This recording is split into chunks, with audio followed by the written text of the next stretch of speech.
Ora, boa noite a todos. Estamos aqui agora a fazer a nossa palestra da SPAI, que era de julho e passou para agosto, com o antropólogo, professor e investigador do Centro de Investigação de Ciências Sociais, suponho que se chama assim, da Universidade do Minho, onde ele vai abordar o seguinte tema, tão esperado: ocupar, resistir e habitar. Práticas de resistência e de organização dos moradores nas ilhas e bairros populares do Porto. Se, só dizer isto, se a sessão parar a determinada altura por imposição do sistema, voltamos a usar o mesmo link para entrar de novo. Muito obrigado, Fernando. Desculpa lá. Obrigado a todos os amigos e colegas que estão aqui presentes e desculpar estes atrasos e estas coisas. Pronto, e eu vou ser muito rápido, mas gostava, inicialmente, pronto, antes de entrar diretamente no tema sobre a ocupação, o ocupar, o habitar, o resistir e o habitar, eu gostava de falar sobre algumas questões. E a primeira delas, até porque o tema está muito em cima do acontecimento, quer a nível mundial, quer mesmo a nível da Europa e Portugal, inclusivamente, que é a questão da habitação e os problemas em torno da habitação, e eu gostaria de fazer alguma teorização em torno do seguinte, que é espaço, redistribuição e mudança no valor dos direitos de propriedade e do direito à cidade. Sobre essa questão, eu gostava de levantar a questão, quando nós estamos a falar de ocupação, nós estamos a falar de comunidades muito frágeis, muito vulneráveis do ponto de vista económico e social. Geralmente são as categorias sociais que estão na, na base da pirâmide e na base mais frágil e mais vulnerável em termos de condições económicas, sociais, legalização em termos de direitos sociais e de pertença a comunidades, neste caso a comunidade de Estado-nação, e, portanto, a ocupação aparece como consequência de quê? A primeira questão é esta: o que é isso? Direito de propriedade. Na encíclica Laudo Si, o Papa Francisco punha a questão exatamente de que a propriedade privada tem que ter limites. E tem que ter limites porque não pode ser entendida como valor absoluto. E aqui remete exatamente para a questão do ocupar e da ocupação. Isto é, estas comunidades vão ocupar terrenos.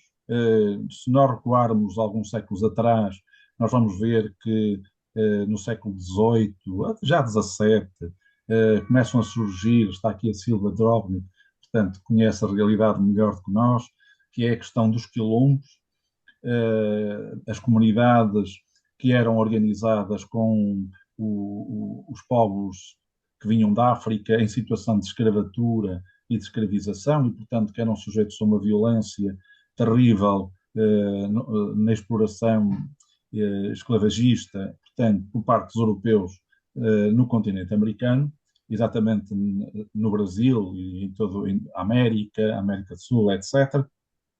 E os quilombos aparecem exatamente nas zonas mais difíceis, mais inóspitas, e há algum paralelismo, eu acho que há aqui um paralelismo, é evidente que são situações económicas totalmente diferenciadas, mas há algum paralelismo entre os terrenos que ocupam os quilombolas, que são terrenos muito pouco conhecidos, são terrenos muito pouco. Fernando, desculpa interromper. Eu peço a todas as pessoas que fechem o microfone.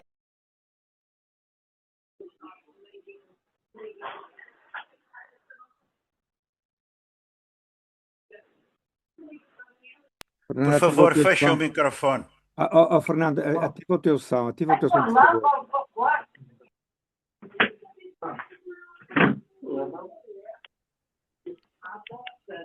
Fernando, ativa o teu som. Tá bom. Ok. Mas quem está a gerir pode desativar os microfones Estou a das tentar pessoas. fazer isso. Estou a tentar fazer. Isso, podes fazer isso, ou, se quiseres. A pessoa está distraída, nem se apercebe. Nós, quando estamos a falar desta questão da propriedade, há aqui questões que vale a pena, que é a questão dos movimentos demográficos, a questão também das mudanças com relação aos serviços, à economia territorial, Depois também as questões das mais-valias que estão associadas à estruturação económica da cidade capitalista e também a questão das mudanças políticas. Tudo isto interfere exatamente na questão do que é os efeitos, são efeitos exteriores, que afetam exatamente o valor do direito da propriedade e que fazem com que estas comunidades, aliás, ver o que aconteceu há poucos dias, a mediatização que teve, felizmente, o bairro do Tapume da Marinha, no Conselho de Loures, em que vejam que logo a primeira crítica que se fazia é que estava num terreno de grande insegurança. É exatamente isso, quer dizer, estas comunidades de ocupas vão ocupar os terrenos que a burguesia, e a burguesia especulativa, capitalista, com interesses imobiliários, não tem para já interesse, quer dizer, são lugares que ficam uma espécie de, não digo maninho, mas é quase um maninho, ficam ali, quer dizer, não é? São terrenos que não têm valor, ainda não foram infraestruturados, mas depois, quando a infraestrutura começa a chegar, estes terrenos começam a ter valor. E vejam o caso do Porto.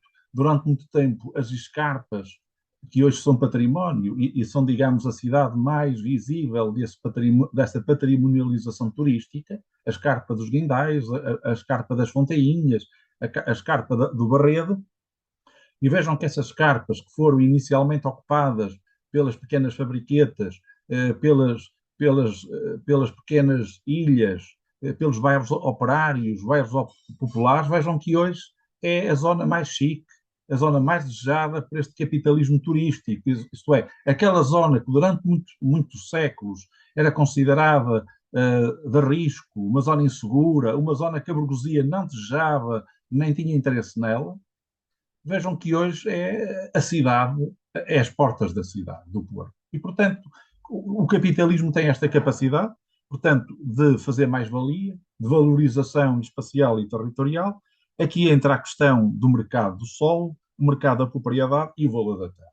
Pronto, este é, digamos, os efeitos que levam àquilo que nós chamamos a questão da propriedade. Também gostava de falar aqui um bocadinho sobre a questão da cidade e da organização social da cidade, que é as cidades jogam muito com esta questão entre a eficiência, a estabilidade e a mercadoria. E portanto, estas comunidades de ocupas são, portanto, sempre invisibilizadas, são sempre atiradas para fora da cidade infraestruturada, da cidade chique, da cidade valorizada, da cidade que tem valor social e valor urbano, e, portanto, nós assistimos que, quando estamos a falar dos bairros de ocupas, nós estamos a falar de bairros onde os custos daquilo que chamamos da espacialidade exterior são custos muito baixos. São zonas que têm pouca infraestrutura ou quase nenhuma. Muitas vezes a rede de saneamento não chegam, os transportes públicos são muito deficientes ou quase inexistentes, as acessibilidades são geralmente muito difíceis.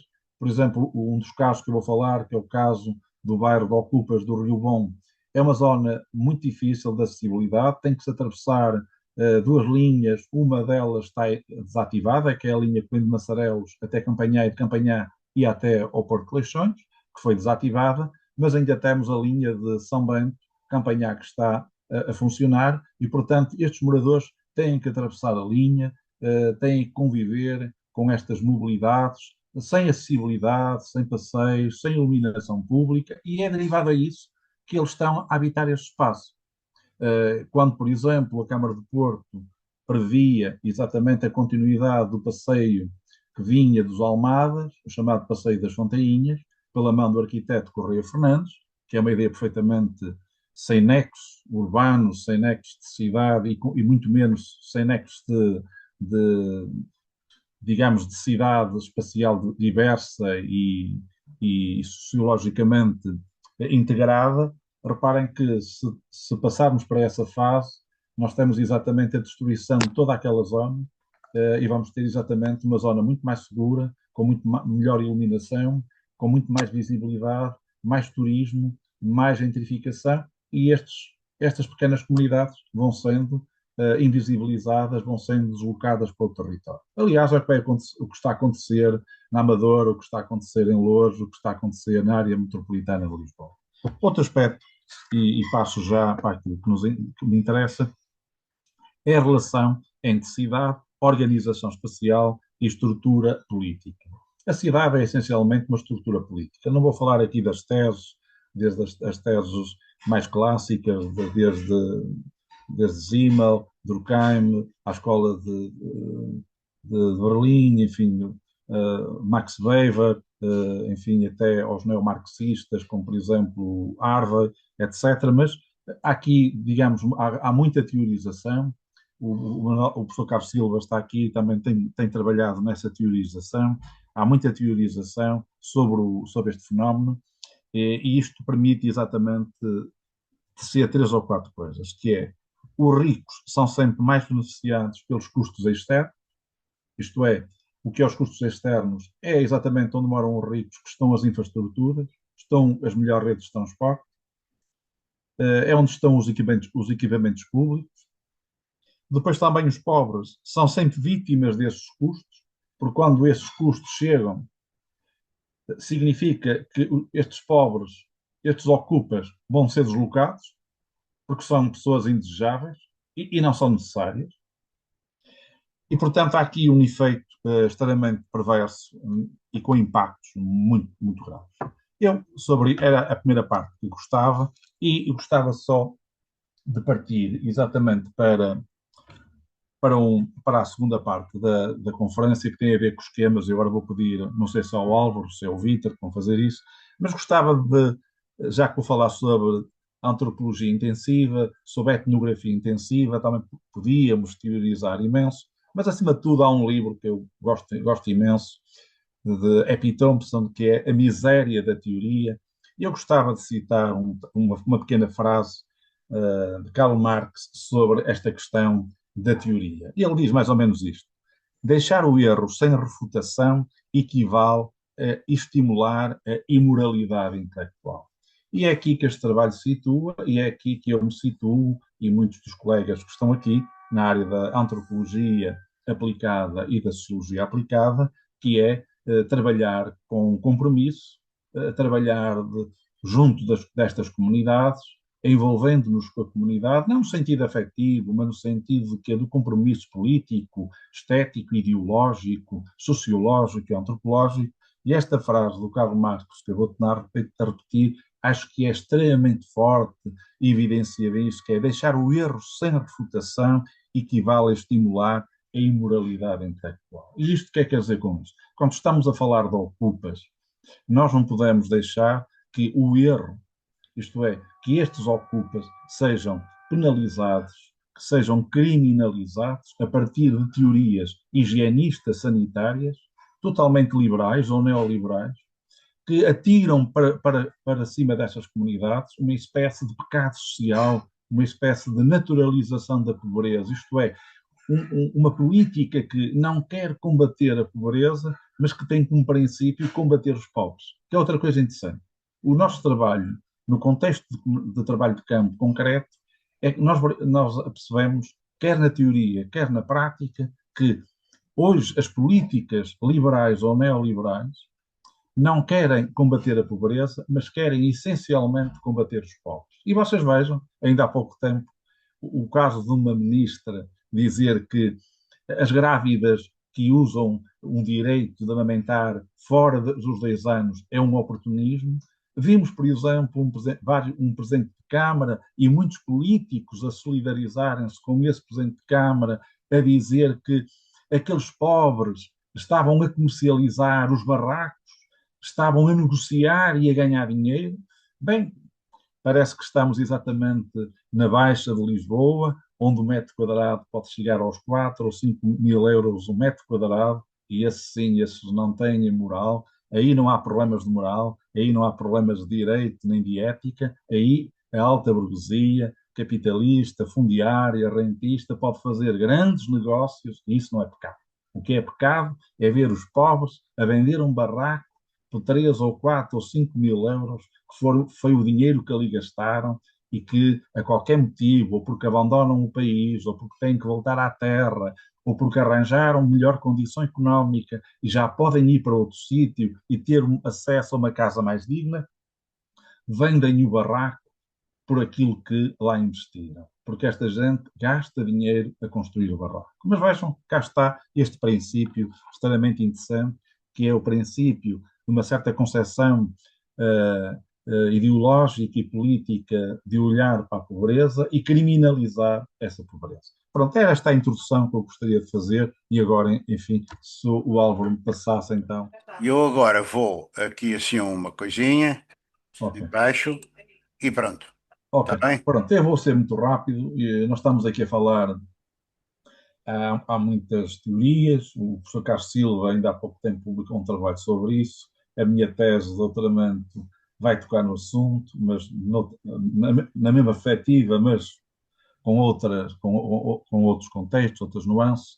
Há aqui uma ideia que é, muitas das vezes que passa, e eu estava há pouco a reler uma das teses de James Scott e do Thompson sobre a questão da resistência. Muitas vezes nós consideramos que estes povos, estas comunidades das ilhas e dos bairros operários, antigos bairros operários, chamados bairros populares, esta gente que ocupou muitas vezes estas ilhas e que esteve durante muitos anos a colocar a renda na Caixa Geral de Depósitos, que usavam esta estratégia e que agora estão a ser deslocados, estão a ser despejados, estes moradores foram arranjando estratégias. São estratégias muitas vezes silenciosas, são estratégias muitas vezes difusas, mas eles sabem exatamente, sabem compreender o sistema e conseguem, de uma forma extremamente inteligente, muito silenciosa, sem grande visibilidade, dar a volta ao sistema. Por exemplo, os ocupantes do Rio Bom são ocupantes que são muito silenciosos. Quer dizer, esta gente vai ocupando, esta gente vai devastando, esta gente vai construindo. E, portanto, é todo um processo muito bem elaborado. Não é um processo fácil. E ver como no nosso país temos a direita neoliberal, uma agressividade discursiva e com uma agressividade extremamente fora de contexto. E, portanto, os moradores sentem essa agressividade, quer em termos do olhar, quer em termos da própria penalização social da vizinhança mais distante, mas que olha para eles com desconfiança. Nestas ocupações, os moradores, digo naturais entre aspas, até mesmo das classes populares, olham para estes ocupantes, muitas vezes com preconceito da raça, preconceito social, a raça e a parte social, e mesmo preconceito etnológico, isto é, da origem geográfica de onde esta gente vem, os pretos, os cabo-verdianos, os angolanos, não é? Portanto, a forma como eles são classificados pela negritude, pela origem geográfica fora da Europa, e, portanto, o ocupar é um processo muito difícil, é um processo muito moroso, é um processo que implica, digamos, uma grande estratégia, uma grande capacidade de organização, de solidariedade entre a comunidade. Este mapa que aqui está traduz como ao longo dos anos, das décadas, ou quase 2 séculos ou 3, esta gente que veio pelo comboio, que fosse da linha do Douro, ou a linha de Guimarães, ou a própria linha da Póvoa, como esta gente caiu no Porto, esta gente foi ocupar os lugares mais miseráveis, mais desumanos que possam imaginar. Esta gente foi extremamente agredida. E aqui ver, por exemplo, as teses higienistas de Ricardo Jorge, alinhado com a burguesia rentista e capitalista da cidade. O Ricardo Jorge é uma figura muito contraditória, tem que ser muito bem estudado. Eu, na tese de doutoramento, dou um contributo para isso, mas é um autor ao qual eu vou voltar, porque é um autor que tem que ser muito escrutinado. O Ricardo Jorge, durante muito tempo, foi tido como um homem humanista, um homem digamos, dos princípios sociais, profiláticos. Não é bem isso. O Ricardo Jorge alinhou e não é por acaso que o próprio Ricardo Jorge foi um, eh, foi um autor muito criticado na época pelas comunidades. Não é por acaso que ele abandona inclusivamente o Porto, porque a tal altura não conseguia, a animosidade para com Ricardo Jorge era imensa pelas camadas populares, sindicalistas, radicais, anarquistas, socialistas operários, portanto, não era uma pessoa muito querida, portanto, na cidade do Porto, e este mapa traduz bem essa violência que foi. Pode passar ao Vítor, faz favor. Isto aqui demonstra um mapa com as ilhas na atualidade, a densidade populacional. Ter noção que hoje, estamos em 2025, uma grande parte destas ilhas foi toda ela gentrificada, turistificada. Estes moradores foram atirados borda d'água. A maior parte destes moradores já não estão na cidade de Porto. Não há visibilidade porque é uma população que não tem capacidade de luta, não tem capacidade de organização.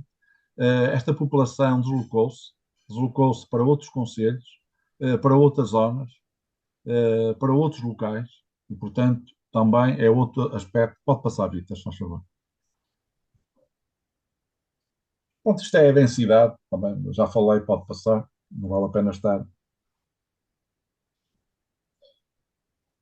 Aqui também a densidade das ilhas, ver como a cidade do Porto era uma cidade extremamente popular, extremamente operária, ver como hoje os guias, os chamados guias turísticos, os historiadores turísticos, chamados pseudo-historiadores, que eu acho que são mais animadores do que historiadores, porque eles não têm uma atitude crítica, objetivante, criteriosa, portanto, eles falam da cidade como um objeto cintilante, e ver como hoje esta cidade popular, esta cidade operária, está a ser esquecida, está a ser ignorada numa cidade liberal, numa cidade, digamos, onde a classe operária e a sua matriz operária e popular está a ser, digamos, invisibilizada, quer do ponto de vista teórico, quer do ponto de vista da prática espacial.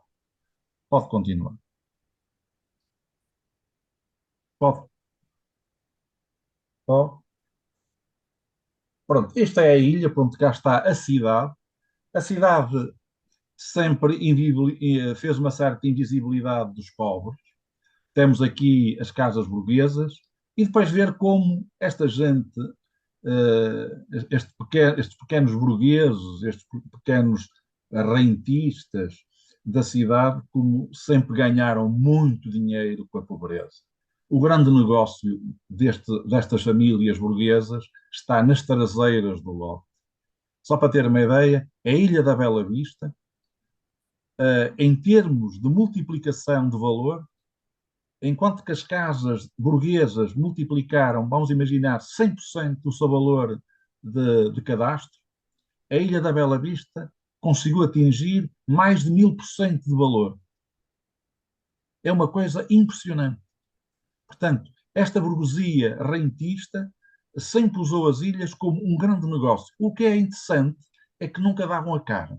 Havia a subaluga, havia sempre alguém que alugava, era um negócio que ninguém queria falar deste negócio, um negócio escondido, e, portanto, a tal altura, este negócio vai colapsar entre os anos 60, finais de 60, 70, e é quando estas ilhas deixam de ter valor acrescentado, até porque durante o período do MFA, o MFA tem um verdadeiro programa de emergência urbana, habitacional.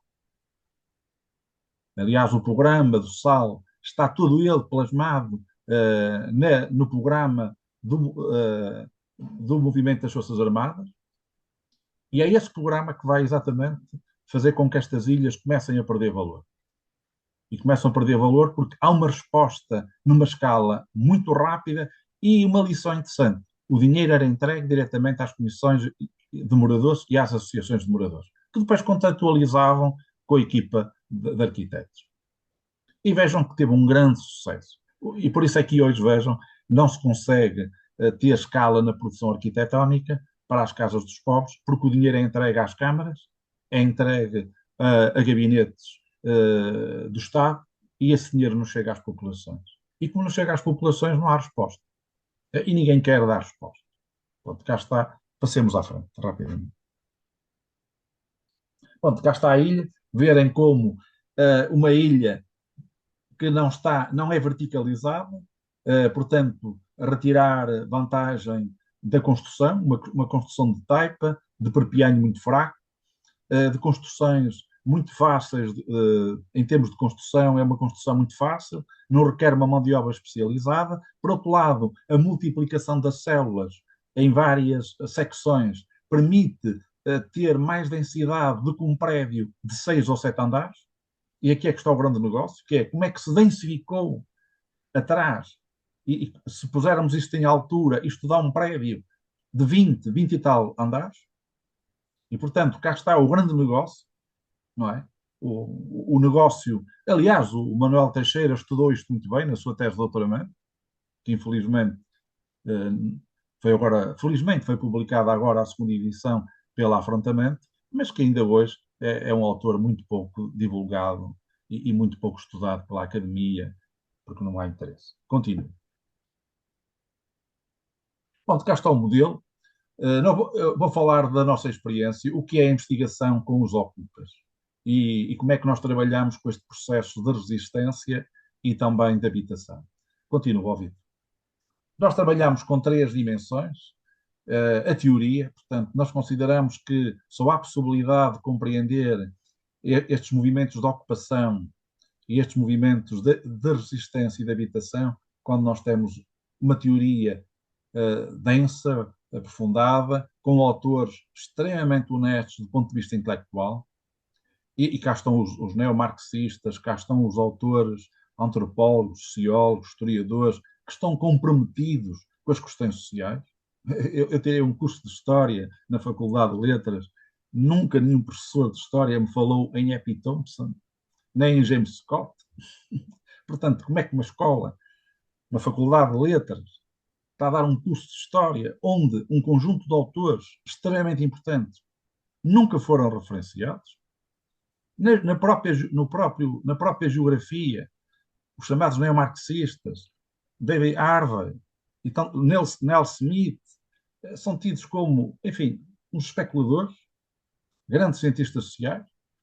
Portanto, cá está a questão dos conceitos, as metodologias e depois também todo o trabalho que nós fazemos com os moradores. Isto é, a antropologia prática não é para os moradores, mas é com os moradores. Isto é, o antropólogo não está sentado no seu gabinete, não está, aliás, o Vítor, que está aqui connosco, tem uma experiência enorme, porque sabe o que é estar no contacto com as comunidades e com o território, e sabe o custo que isso tem, que é deslocar-se para uma zona e estar a fazer o seu trabalho como arqueólogo nas escavações, ter que lidar com as comunidades, ter que lidar com as agressividades do ambiente físico, social, político, económico e até, muitas vezes, o ambiente em termos daquilo que chamamos os preconceitos que estão associados ao trabalho científico.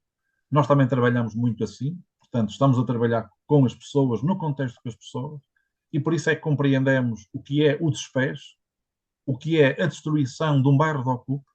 Aquilo é uma comunidade que tem ruas, tem artérias, é uma comunidade que tem vizinhos, é uma comunidade que tem hábitos, consolidou relações de vizinhança, consolidou jogos de poder, jogos interacionistas, de relações, de confiança, onde se pode deixar os meninos na rua, onde se pode bater à porta e pedir aquilo que não se tem. Portanto, quer dizer, nós quando estamos a trabalhar em antropologia aplicada, nós estamos a compreender isto tudo. E vejam que há ali toda uma comunidade que se estruturou, que se organizou, que lutou pela construção do seu lugar e que é totalmente assalvajada. Vítor, pode passar, faz favor.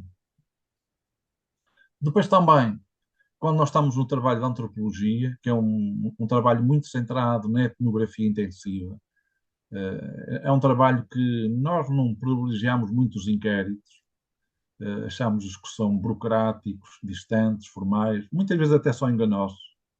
Trabalham com médias, com a curva de Gauss, que é uma coisa interessante, permite tudo e nada, não é? Nós privilegiamos exatamente o trabalho com os parceiros, que é as comissões, as associações de moradores, as instituições, os mídia e, como é lógico, a academia. Porque dentro da academia também temos pessoas comprometidas, pessoas que fazem investigação e que essa investigação tem objetivo social, tem valor estético, tem valor ideológico e tem posicionamento também humanitário. Pode passar, Vitor. Há aqui também a questão, vejam, a ação, o trabalho, quando nós estamos a trabalhar com comunidades de ocupação, de resistência e de habitação, nós estamos a trabalhar com a ação.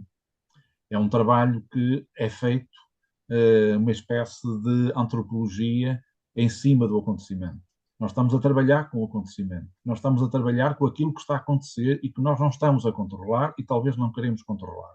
E, portanto, o trabalho é feito com a ação. E aqui é muito importante todo este trabalho que aqui está, desde a participação, a publicação de artigos, o envolvimento das comunidades, as exposições, trazer a comunidade para os mídia, ensinar a comunidade a falar com os mídia, a proteger-se da própria mediação que os mídia fazem, porque muitas vezes não se pode dizer tudo aquilo que se sabe, tudo aquilo que se pensa.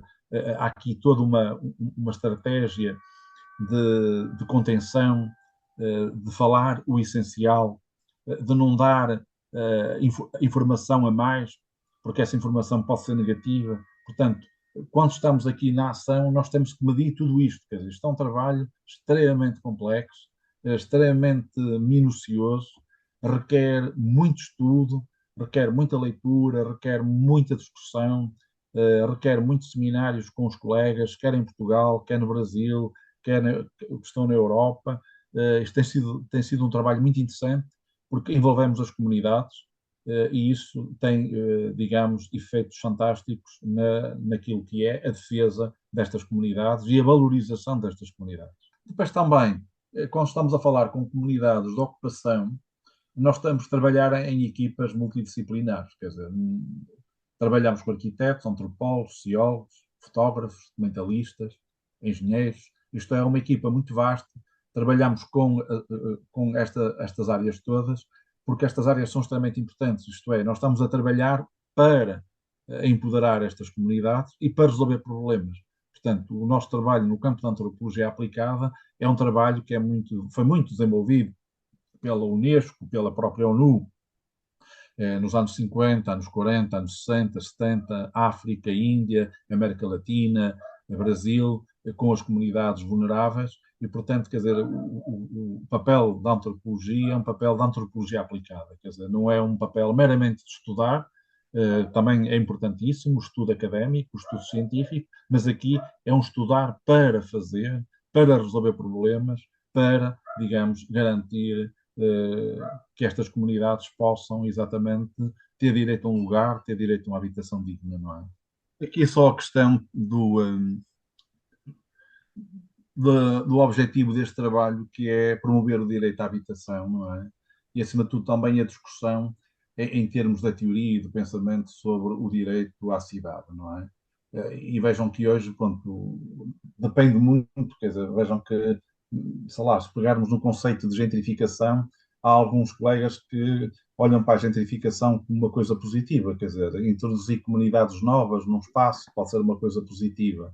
O grande problema é quando essas comunidades são comunidades com uma grande capacidade de capital, em que chegam a um local e, ao intervir nesse local, todo o equilíbrio económico, social e até político que possa existir, ele é totalmente colocado em causa, não é? E, portanto, essa gentrificação que à partida seria benéfica, porque poderia promover uma maior diversidade social, mistura de setores sociais das classes vulneráveis, baixas, intermédias e altas, no fundo acaba por ser exatamente um fenómeno de grande exclusão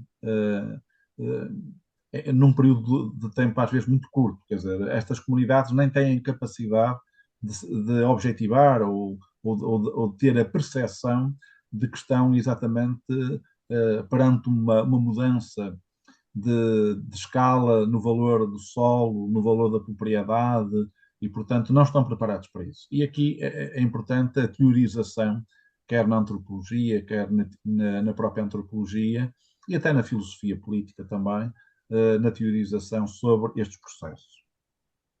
Pode passar, Vitor, faz favor. Mas também, há aqui conceitos que, quando falámos em ocupação, eu trouxe aqui este conceito de base, que é uma ideia também que na nossa Carta Constitucional, no artigo 65, no direito à habitação, num dos seus pontos, fala sobre o direito à habitação e uma habitação digna. Pronto, a habitação digna é uma habitação que tem um caráter higienista. Eu subscrevo-a. Mas é um conceito muito, muito perigoso. Porque o que é a habitação digna? A habitação digna é a classificação que a burguesia faz da habitação. Isto é, se eu olhar para a habitação a partir do conceito digno, eu olho para os barracos de Lousa e acho aquilo tudo indigno. E vejam que se formos para os chamados redes sociais, muita gente culta e sensível, e que até está ao lado daqueles moradores, mas é apanhada nesta ratoeira, isto é, pois, mas aquilo não é uma habitação digna. Cá está os princípios higienistas, os princípios existencialistas, que muitas vezes fazem uma classificação, mas essa classificação tem por trás dois conceitos. O conceito da criminalização e da penalização. Isto é o Estado, polícia, o Estado burguês, a classificar e a policiar. Nós defendemos que quando olhamos para os barracos, nós estamos perante o quê? Uma habitação básica. É uma habitação que dá resposta à escassez. E a habitação básica não tem conotação higienista, não tem conotação assistencialista, nem tem conotação social. Veja, habitação social, cá está o estereótipo. Não é? Sempre a partir das classes que têm boa habitação. Isto é, nós olhamos para os barracos, olhamos para as ocupações, enquanto burgueses, que ocupamos uma casa digna. E se a nossa casa é digna, se a outra casa não é digna, então não é uma casa.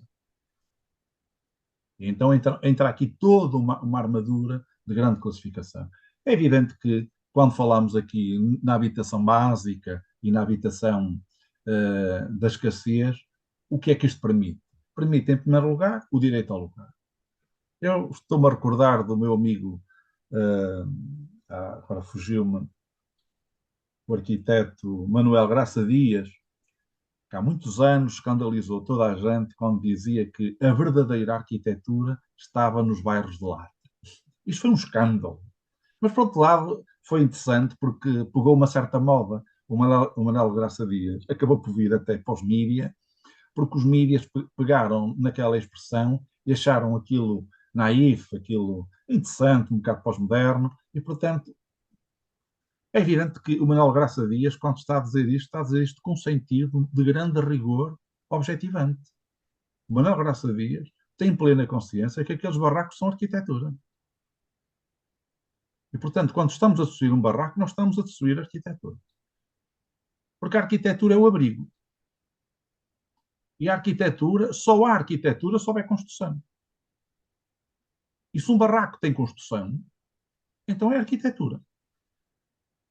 Isto leva-nos também para o direito à memória do habitar e do lugar, que é outra coisa. Reparem, em 2013, perante a política higienista extremamente liberal de Rui Rio, na cidade do Porto, nós também fizemos isto é, nós olhamos para aqueles barracos, não é?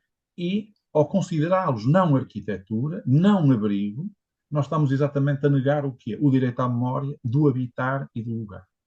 E o lugar, como é que... E esta é uma questão que eu já vi aqui o Vítor colocar muitas vezes. O que é que funda o lugar? Não é, Vítor?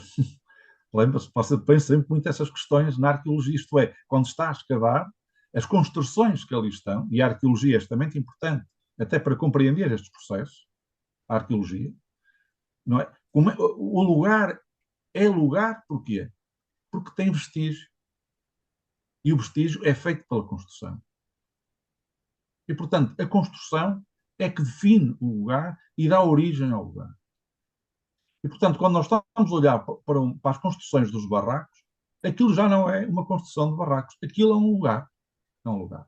E daí, para nós, antropólogos, e para nós que estamos envolvidos neste processo, e sociólogos, nós consideramos que estes bairros de ocupas são lugares. São lugares e têm que ser tratados como lugares. Depois também há aqui a questão, a casa não é uma célula ou máquina para habitar, mas um corpo de relações. E aqui até abandonamos o princípio, o Corbusier, na Carta de Atenas e nos seus estudos, o Corbusier considerava a casa devia ser uma máquina do habitar. Mas a máquina do habitar, para Corbusier, não é a máquina do habitar do neoliberal dos dias de hoje, nem das escolas de arquitetura neoliberais dos dias de hoje. Hoje faço uma leitura muito enviesada da máquina do habitar de Corbusier. A máquina do habitar de Corbusier é a democratização do acesso à habitação. Aliás, a grande desilusão de Corbusier, quando vai para Chandigarh e apercebe-se que o Estado indiano está mais preocupado em construir bombas e chegar à bomba atómica do que dar casa aos indianos, dos setores mais vulneráveis e mais pobres. E isso leva a uma grande frustração do Corbusier e leva exatamente ao abandono de todos os projetos que tinha exatamente nessa região. Outro aspecto também, a escassez não significa perda. Aliás, poderíamos hoje, numa visão mais ecologista e até num ecologismo humanista, poderíamos dizer que a escassez é, digamos, o nosso futuro. Isto é preciso voltar às teorias da dependência e possivelmente, é preciso voltar à filosofia da escassez. E cá está, mesmo na escassez, vejam, nós temos construção aberta e plural, e na apropriação nós temos espaço público partilhado, interação e confrontação. Eles ficam lá, ao lado das ruínas, porque aquelas ruínas não é só a casa que foi destruída, é o lugar, é o sentimento de pertencer a um lugar. E aqui é que está, digamos, a violência da ação. Por outro lado também, quando nós olhamos para o ocupa, nós muitas vezes classificamos o ocupa, não valorizamos esta escassez, não valorizamos esta apropriação, esta capacidade de construir, mas vejam que olhamos para ele como o estrangeiro, o inimigo, o delinquente, o pobre, o incapaz de olhar pela sua família. E vejam como o Estado de Direito burguês liberal toma conta das crianças. Mal, mas toma. Vejam como o Estado vai a correr, exatamente, classificar aquelas famílias de incapazes e rouba-lhes os filhos e institucionaliza os filhos. Não é? Que é outra coisa que também devíamos estar a discutir, mas isso não dá para aqui. Pode passar, Vitor, faz favor. Depois também, quando nós estamos a falar na percepção do que é que são estes barracos, estes moradores, nós temos que entender o que é participação. E a participação participante. Aliás, o Bourdieu, no seu grande livro da teoria da ação, o Bourdieu fala mesmo participação participante, em que ele diz que é uma etnografia participante. Isto é, muito intensiva. E vejam que isto leva-nos para três coisas. Para a aproximação ao problema, à comunidade, ao ocupa, que ocupou e que resiste na ocupação, porque depois não chega só a ocupar, é preciso resistir ao estereótipo, à classificação burguesa de insalubre, de insegurança, de lugar inseguro, de lugar impróprio. Depois também reparem a questão do compromisso. Isto é, nós quando estamos a trabalhar com estes processos, nós temos que ter noção do que é o compromisso. Isto é, antropologicamente, sociologicamente, filosoficamente, ou estamos ou não estamos. E dentro da academia, desculpem que vos diga, isto é muito claro. Nós sabemos quem está e quem não está.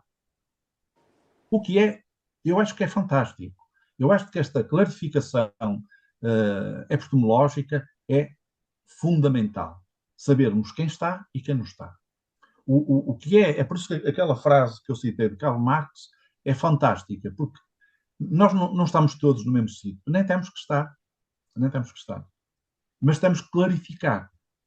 Portanto, quando estamos neste trabalho de antropologia aplicada ou de sociologia aplicada, nós sabemos muito bem quem está e quem não está. E vejo a ação colaborativa com os moradores, com os ocupantes, com os técnicos. Isto é um trabalho em que só se pode compreender a ocupação quem convive com a ocupação. Só se pode entender o que é a comunidade quilombola quem convive com os quilombolas. Quem convive com essa comunidade que é racializada, que é criminalizada pela cor, que é criminalizada pela estrutura económica e pela estrutura social. Tudo isto está interligado. Outro aspecto também, que é a relação com o quê? Viver com a experiência, vejam, com o tempo, a densidade e a intensidade. Isto é, o trabalho etnográfico, está aqui a Patrícia Ferraz Matos, estão aqui outros antropólogos, o trabalho antropológico é um trabalho que implica a experiencialização, a temporalidade, a densidade e a intensidade. Não é um trabalho feito num dia, em 2 dias, num ano. Isto é, nós só conseguimos compreender estas comunidades e nós que estamos ligados a estas comunidades e alguns de nós estamos aqui, nós trabalhamos com estas comunidades há 20 anos, há 30 anos. As comunidades que eu vou mostrar, já trabalhamos essas comunidades desde 1995. Não é? E, portanto, não são comunidades estranhas. E estas comunidades têm uma coisa muito interessante. São comunidades de partida e de chegada. Está sempre gente a partir e gente a chegar. Chega mais um, mais outro. E, portanto, a capacidade que estas comunidades têm é de albergar aqueles que chegam e não têm casa. E que têm trabalho, mas que não têm casa. Aliás, trabalho é a coisa que não falta. Porque esta gente trabalha em mais do que um, mais do que 2, mais do que 3 sítios. Têm 3, 4 empregos. Não têm feriados, não têm fins de semana. Esta gente trabalha segunda, terça, quarta, quinta, sexta, sábado. E muitas vezes ao domingo.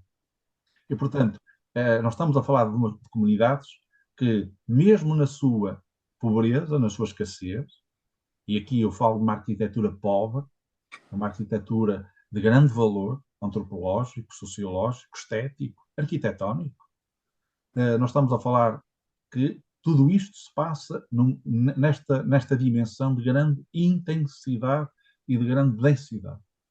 Depois também, nós temos muito receio dos inquéritos. São frios, falei disso, são burocráticos, são policiais, são distantes e são académicos.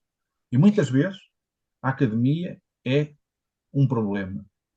Porque a academia muitas vezes chega a estes sítios, estudam estas comunidades e ao fim de 2, 3 anos vão embora. Abandonam-nos. O problema não é os abandonar. O problema é que estes académicos deram visibilidade a estes problemas. A academia, ao publicar os seus estudos, ao publicar os seus artigos, ao vir para os mídias, numa lógica de carreira académica, muitas vezes, divulga estas comunidades e estas comunidades ficam vulneráveis, ficam sozinhas. E esse é um dos aspectos muito negativos. Veja, o nosso trabalho, ainda hoje, nós fechamos, entre aspas, a Bela Vista e ainda hoje continuamos a trabalhar com a Bela Vista. A operação da Bela Vista terminou em 2017. Ainda hoje há um problema, ligam-nos, isto é, nós, enquanto académicos do terreno, nós estamos 24 horas ligados a estas pessoas. Acreditem que é verdade. Isto é, estas pessoas sabem que podem contar. Isto é, e daí que os inquéritos têm esse lado policial. Aliás, não é por acaso que os inquéritos municipais à habitação sempre foram inquéritos para penalizar, para criminalizar e para higienizar. E a seguir veio exatamente o que é a reabilitação.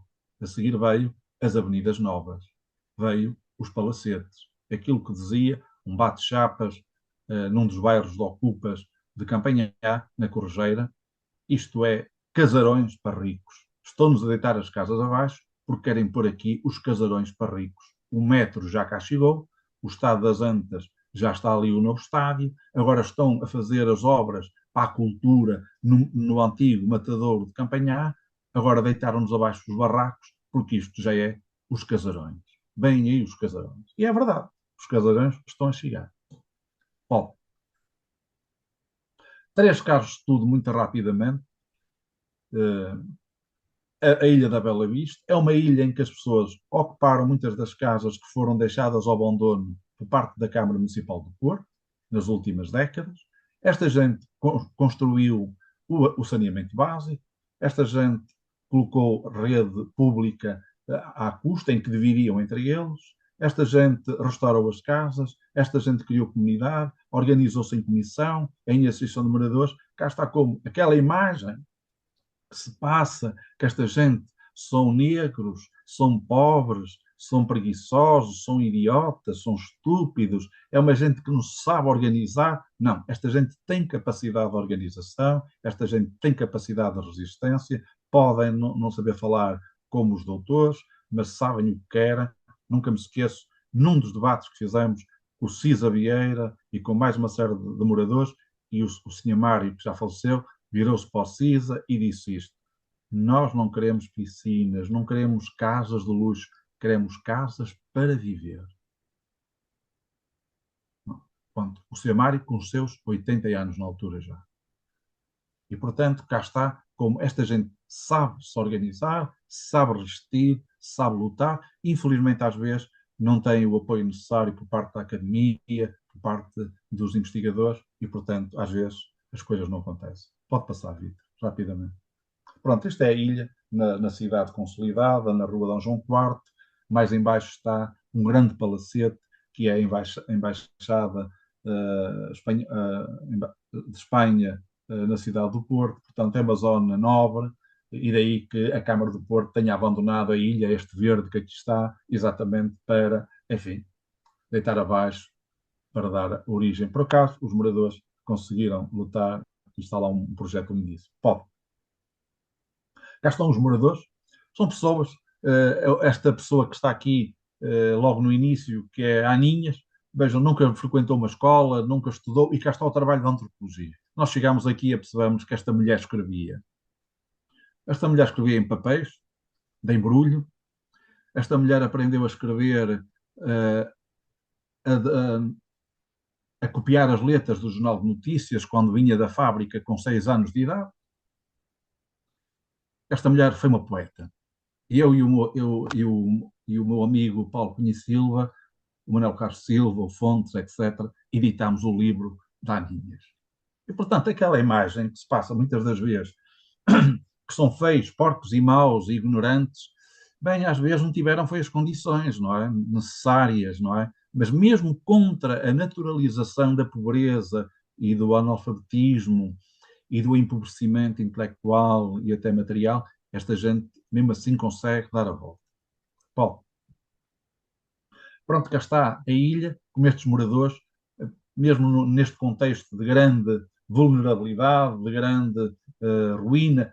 Muitas destas casas que estavam entaipadas, que estavam sem telhados, foi a própria Câmara Municipal do Porto, no pelouro de habitação, na Dom Social, que mandava aos seus funcionários destelhar, entaipar, criar mal-estar, criar ruína para os moradores se sentirem mal e para virem embora. E vejam que estes moradores conseguiram resistir, quase como os negros, que eram atirados para os leões, não é? Entre aspas, e vejam como aquelas comunidades negras no Brasil, como elas fugiam e iam habitar os lugares mais cheios de tudo que pudesse ser horrível, desde animais, feras, lugares de pântanos, lugares doentios, e ver como aquela gente conseguiu construir comunidades como os quilombos, e vale a pena ver o texto fantástico do Boaventura Sousa Santos sobre o Skylab, que é um quilombo na região do estado de São Paulo, em que ele faz um trabalho fantástico. Para mim é um dos melhores trabalhos sobre isto, sobre o direito ao lugar, o direito à habitação em lugares de ocupação.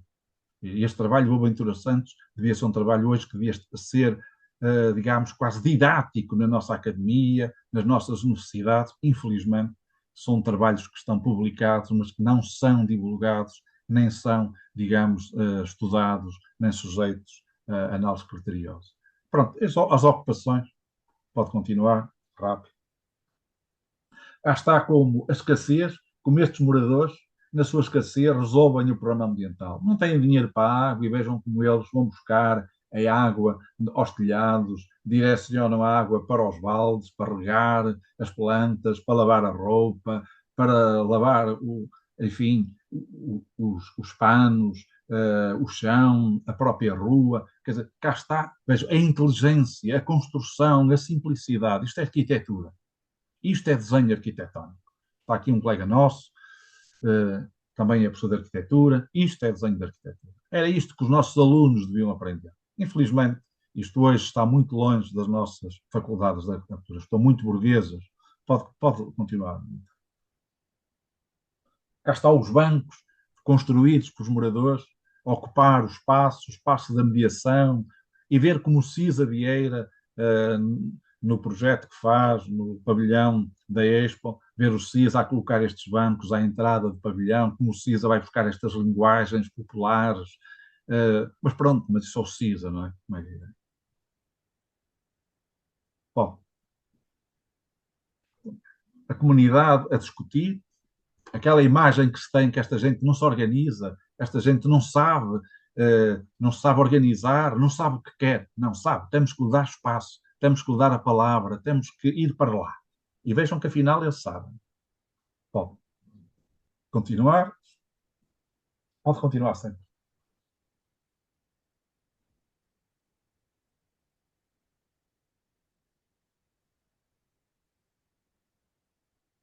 Pronto, e depois ver que o nosso trabalho redondou nisto, não é? Pronto, a antropologia e a sociologia aplicada com a arquitetura deu origem a este bairro.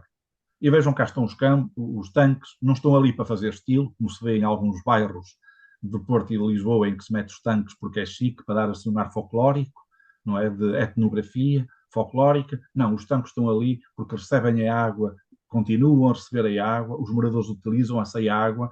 Esta gente tem 200, 300 euros de renda semanal, tem umas reformas miseráveis e, portanto, receber a água dos telhados é uma benção para a economia doméstica. E é um ato de inteligência. Cá está. Bom, e vejam o que é a arquitetura básica. Era o que eles lá tinham e nós fizemos o mesmo. Muito simples e muito básico. Não é preciso cozinhas italianas. E ver como as pessoas ocuparam o bairro. Cá está a ocupação. Eles continuam a ser ocupas. Continuam a ocupar.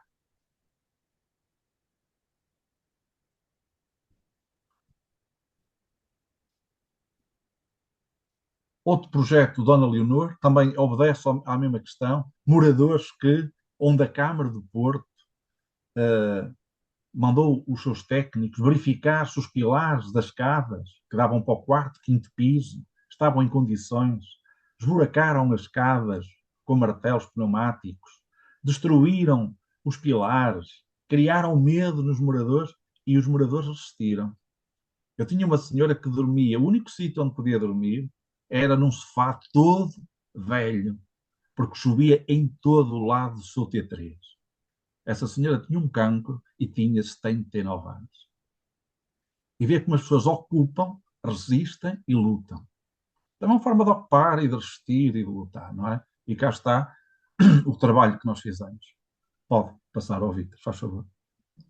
Era este o bairro lindíssimo das casas económicas do Conselho de Abreu, de 1950 e pouco, 51 ou 52, e pronto, e ver como depois este bairro ficou totalmente destruído, casas entaipadas, destelhadas, água a correr por todo o lado, as pessoas apanhavam as pranchas de fibrocimento na rua abandonadas, pregavam-nas nos tetos para a água não lhes cair em cima do único espaço onde dormiam, que era um sofá ou um pequeno cadeirão, e ver como esta gente resistiu quase 20 anos.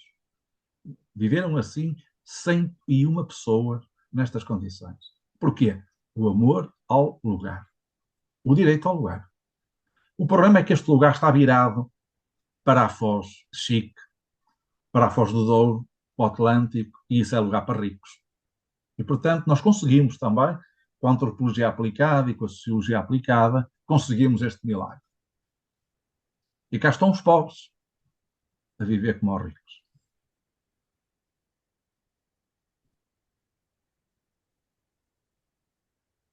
Ficaram cá todos.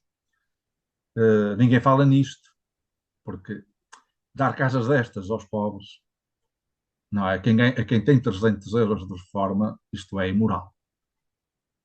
Aliás, nenhum de nós foi convidado para receber nenhuma medalha pelo ser presidente do Rui Moreira. Também se fôssemos convidados, vos digo com toda a sinceridade que eu nunca aceitaria uma medalha de uma Câmara destas. Mas, sei lá, cá está, continuemos. Isto implicou sociologia, implicou trabalho. Este é outro projeto também, ver como a Câmara destruiu os bairros. Esta é uma prática, aquilo que aconteceu em Loures é o que acontece em todo lado. As empresas municipais, a primeira prática é o destelhar, é entaipar, é vandalizar e deixar os moradores.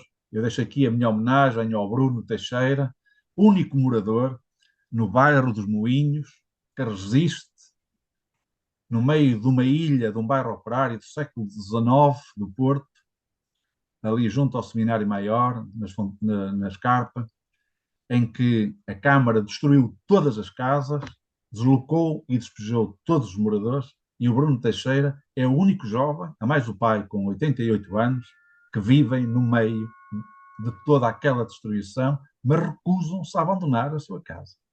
Isto é fantástico. Isto é fantástico. Cá está a Ilha da Tapada, que também foi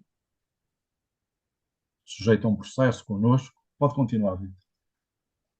E pronto, e cá está todo o trabalho que uma equipa destas tem que fazer, trabalho de gabinete, todo o trabalho que fizemos no Arquivo Municipal do Porto, na Biblioteca Municipal de Porto, no Arquivo Distrital, que é a recolha de informação, tudo que é documentos jurídicos, tudo que é títulos de propriedade, tudo que é títulos de cedência, e chegarmos à conclusão de quem é a propriedade, como é que ela foi passada do público para o privado ou do privado para o público, ao longo destes anos. É um estudo minucioso que é preciso ter de trabalho, e a nossa equipa fez esse trabalho. Temos uma equipa fantástica que fez todo esse levantamento. Pode continuar.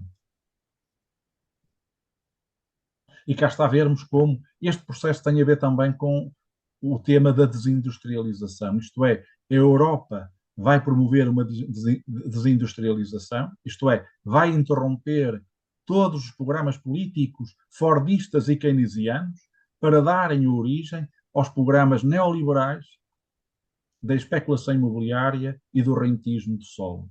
É ver como a desindustrialização está associada a essa quebra dos programas fordistas e keynesianos que vinham dos anos 20, 30, 40. E ver como o Porto assiste também a isso. Cá está todo o levantamento que a gente faz, identificando as propriedades, identificando as construções, todo este palimpsesto, que é muito importante verificar como é que os pobres foram ocupando sempre aqui. Desde o século XVIII, que assistimos que há aqui uma espécie de correntezas de pobres, de pobres que vivem aqui, porque temos vários portos. O Douro, no século XVIII, XIX e até no século XX, era uma artéria muito importante, porque era de onde vinha a carqueja, de onde vinha as lenhas, as frutas, os vinhos, tudo aquilo que vinha do Douro e Alto Douro, desaguava aqui, e esta gente vivia aqui porque trabalhavam exatamente nas docas, nestes pequenos portos, à entrada ali da calçada da corticeira, e a partir daqui, usando a corticeira, esta gente levava todos estes produtos para a cidade burguesa. Bom, cá está as construções, muito simples, as fábricas, os armazéns, os bairros. Bom, e é aqui que se vai instalar uma comunidade em 1975, 74, 75, de cabo-verdianos que chegam ao Porto com a descolonização e não têm casa. E ocupam exatamente o antigo bairro da fábrica do Rio Bom Era um bairro que foi muito criticado durante os anos 60, 70 pela sua insalubridade. Tem a ver com as políticas da insalubridade e, acima de tudo, com a aplicação do Plano Marshall em Portugal durante a ditadura de Salazar e, digamos, as novas, os chamados plano de melhoramentos 1, 2, acima de tudo o primeiro e o segundo, o terceiro já quase que entra com a Revolução do 25 de Abril, e, portanto, não é aplicado na sua íntegra, mas quando se aplica o primeiro e o segundo plano de melhoramentos com as chamadas casas económicas, estes bairros vão ser extremamente atacados e, portanto, estas comunidades vão ser extremamente vigiadas, policiadas, extremamente agredidas, e, portanto, o bairro passa por muitas fases de ocupação, de desocupação, de destruição, e depois, quando esta comunidade chega, este bairro é só paredes, silvas e árvores. E é a comunidade cabo-verdiana que vai começar a chegar, vai começar a instalar-se, vai começar outra vez a reconstruir as casas, a reconstruir os campos, a reconstruir as águas, a direcionar as águas, e, portanto, hoje temos ali um bocadinho do que é o Cabo Verde. Aqui também aparece como é que a comunidade se liga, isto é importantíssimo para nós antropólogos ter uma ideia de quem são os mediadores da comunidade. Aqui o Sr. Luís tem a tasca ali na zona das Fontainhas, eles não têm número de porta e, portanto, é o Sr. Luís que ainda hoje recebe o correio de toda a comunidade africana e que depois eles vêm aqui buscar, eles dão a morada do Sr. Luís e depois vêm aqui buscar o correio. Portanto, ainda hoje, quase parece que estamos no século XIX, numa aldeia perdida do interior de Portugal, cá está como esta comunidade usa estratégias, não é? Cá está o atravessamento da linha, portanto, zonas muito difíceis. Pode, Vitor. Eu estou a avançar porque faltam 3 minutos. Pronto. Ok. Eu termino por aqui. Portanto, eu abro agora um período de debate para as pessoas que queiram colocar questões ao Fernando Matos Rodrigues sobre esta apresentação.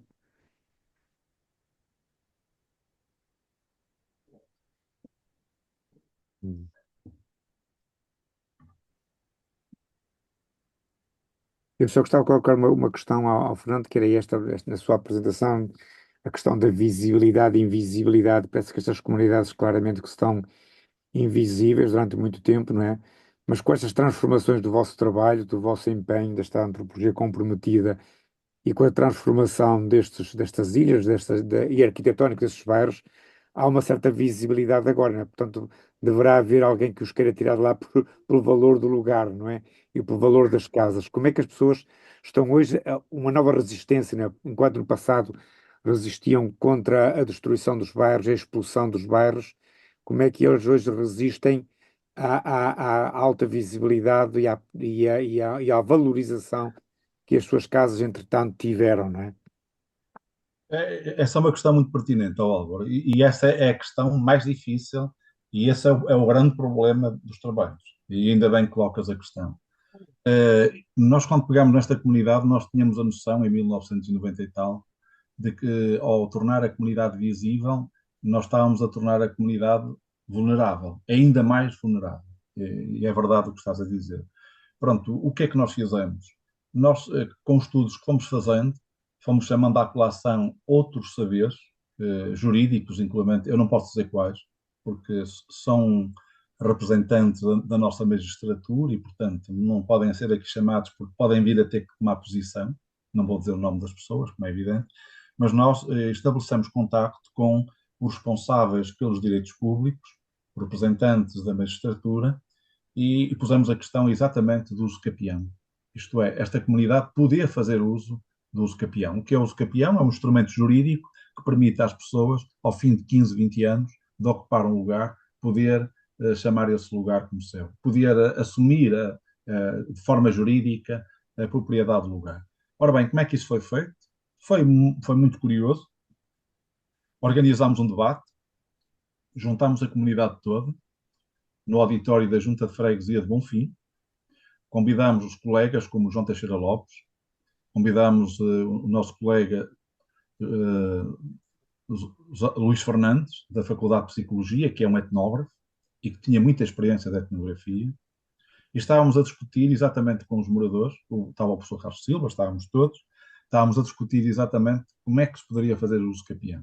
Convidámos as pessoas responsáveis pela tutela, portanto, dois magistrados da alta magistratura portuguesa, que vieram e que acabaram por não fazer a intervenção, porque, entretanto, entraram duas pessoas engravatadas dentro da reunião a dizer que a reunião ia terminar porque nós não podíamos continuar ali porque não estávamos mandatados pela família Ribon.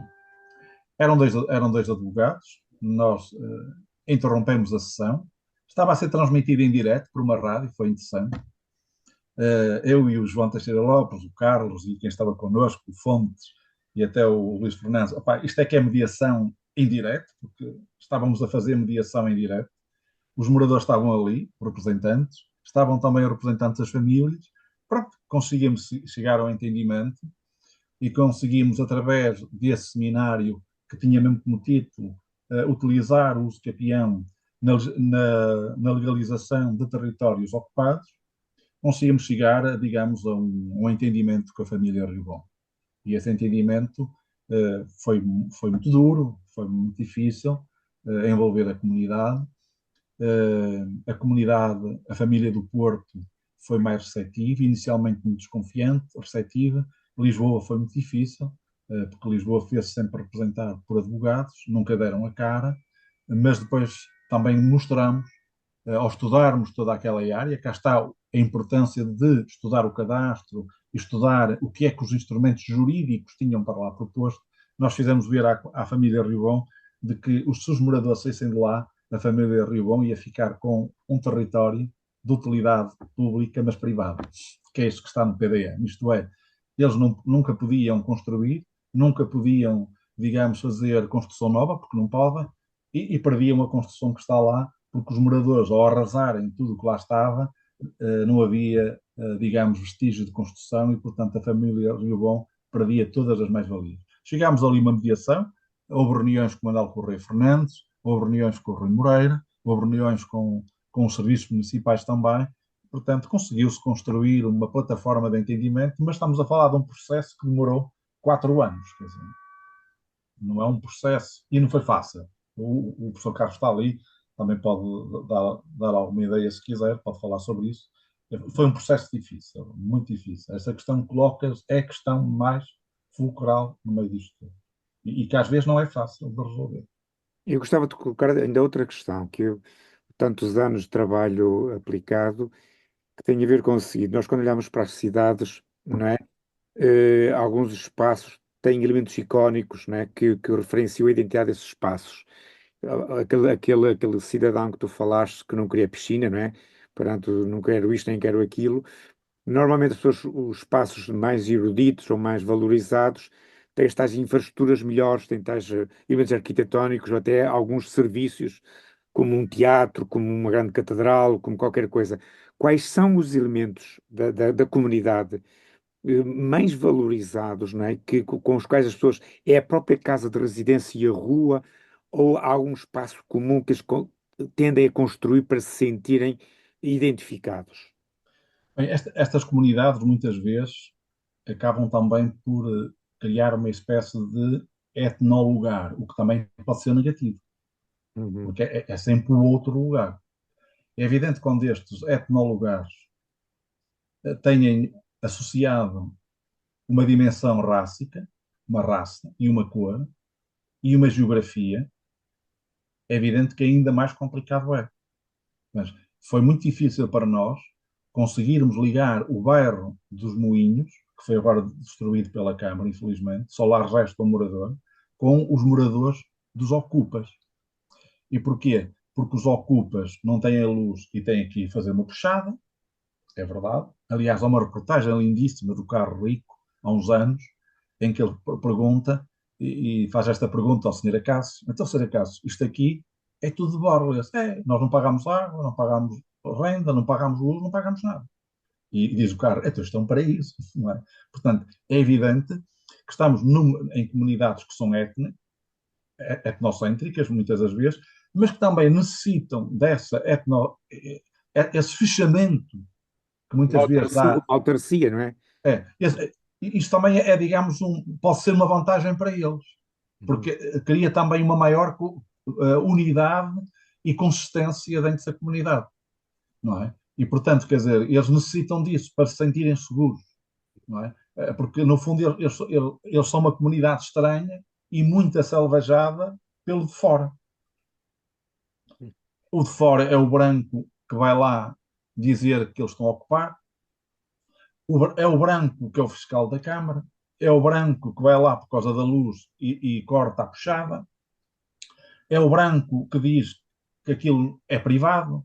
Portanto, quer dizer, é uma comunidade que, na realidade, a invisibilidade pode ser auto, auto-infligida por eles próprios, mas muitas vezes esta invisibilidade é a própria cidade de mercadoria que os torna invisíveis. E isto é também outro aspecto interessante, que é a cidade burguesa que os põe invisíveis é a mesma cidade burguesa que os torna visíveis. Quando é que a cidade os torna visíveis? Quando aqueles lugares já são lugares que têm apetência turística, apetência imobiliária ou apetência urbana, como, por exemplo, circuitos urbanos, passeios, jardins, e já podem ser equipamentos ao serviço da cidade dos burgueses ou daqueles que têm poder económico. E, portanto, nós temos aqui uma cidade capitalista que vai invisibilizar, mas também pode visibilizar. Isto é, quando é preciso, quando é preciso rasgar a cidade, quando é preciso, bem, os bairros, as ilhas no século XX, quando se faz os projetos dos bairros novos, os bairros novos são colocados onde vai a infraestrutura nova, onde estão as novas avenidas. Se nós formos a Campanhã, vamos ver que, por exemplo, em Campanhã, há um conjunto de infraestrutura, transporte, vejo, há uma estação de metro que cai no meio de campos, hoje em Campanhã, conto mil, não há nada. O que há é campos e avenidas larguíssimas, com passeios larguíssimos, frondosos, com árvores lindíssimas, sem uma única habitação. Ora bem, qual é o objetivo?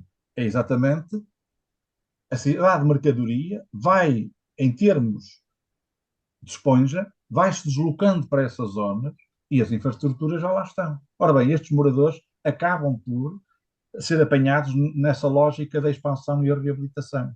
Isto é, a cidade burguesa, a cidade do turismo, a cidade cultural, a cidade artística, isto é, há uma espécie de capitalismo artístico que está a destruir a cidade dos pobres, a cidade dos invisibilizados, para aí colocar a cidade do negócio. E isto é uma cidade criativa, porque há muita criatividade nisto, não é? Mas não é por acaso que se deslocou a Feira da Bandoma, que é a Feira dos Pobres. Primeiro foi para uma avenida ali para Campanhã, que era uma zona de nada. Agora já está a avenida rodeada pelas habitações de luxo que foram construídas e agora mandou-se a Feira da Bandoma para Contomil, que é um lugar do nada, que é para dar valorização àquela área. Entretanto, começam a chegar. Há todo um processo, Álvaro, muito bem desenhado e muito bem feito, não é? E não haja dúvidas que o trabalho do Boaventura Sousa Santos sobre o Skylab é, é fantástico. É um trabalho de 1982, 79, 82, que foi publicado na revista da Sociologia da Universidade de Coimbra. Vale a pena estudar esse trabalho.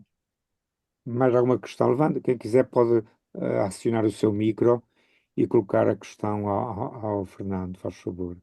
Ou entrar na discussão, que também é interessante. Sim.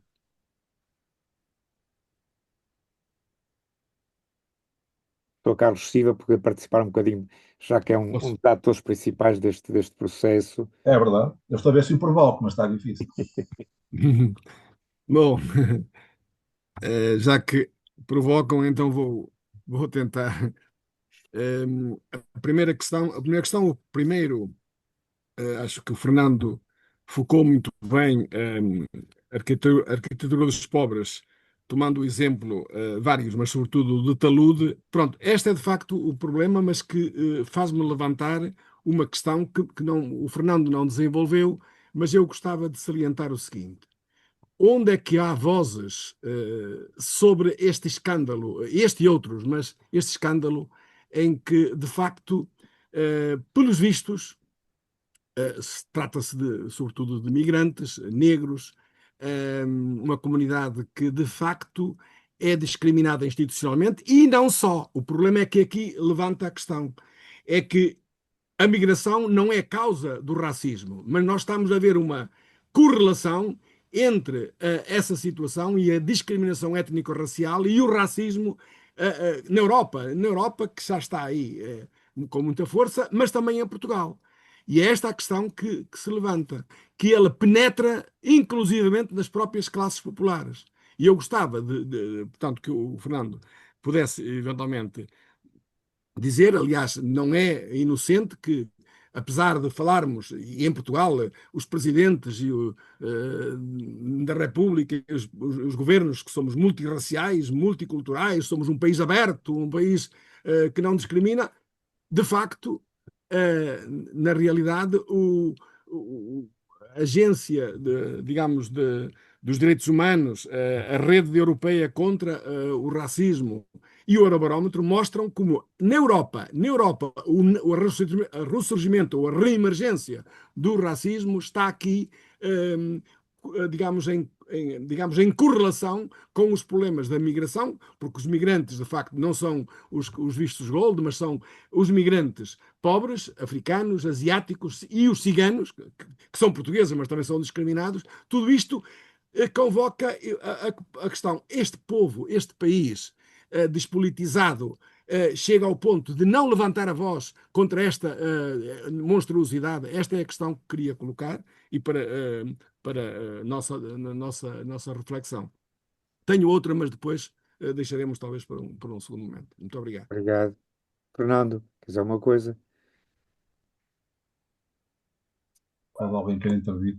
Não, eu concordo com o professor Carlos, quer dizer, há aqui uma parte que eu gostaria de responder a isso, quer dizer, aquilo que o professor Carlos está a levantar é exatamente a ideia de que a cidade se pode resumir a uma espécie de, sei lá, algoritmo de metro quadrado, quer dizer, não é? A cidade não é tantos metros quadrados, quer dizer, por habitação, quer dizer, não é tantos metros quadrados por lugar.